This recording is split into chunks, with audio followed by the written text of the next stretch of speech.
باطل افکار یعنی کمونیزم. د کمونیزم تعریف: کمونیزم د لاتینی کلمې کمونیست اخیستل شوی چې معنی ګډون، یوځایوالی یا اشتراکیت دی.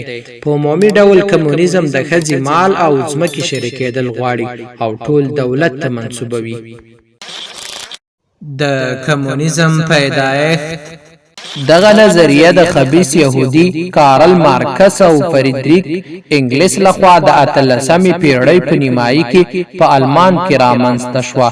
د اشتراکیت نظریه له ډېر پخوانه وجود درلود چې د اول ځل لپاره په 15مه میلادي پیړۍ کې په پاریس یا اوسني ایران کې د مزدک لخوا رامنځته شوه چې ویلې مال، ښځې او ځمکې د ټولو انسانانو شریکې دي.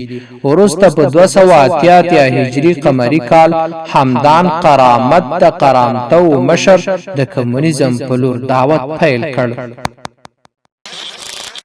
او د کمونیزم عقیده: کمونیستان په هغه شی باندې عقیده لري چې په 5 ګونو خواصو درک کیږي، یعنی له ماده پرته په هیڅ شی عقیده نه لري.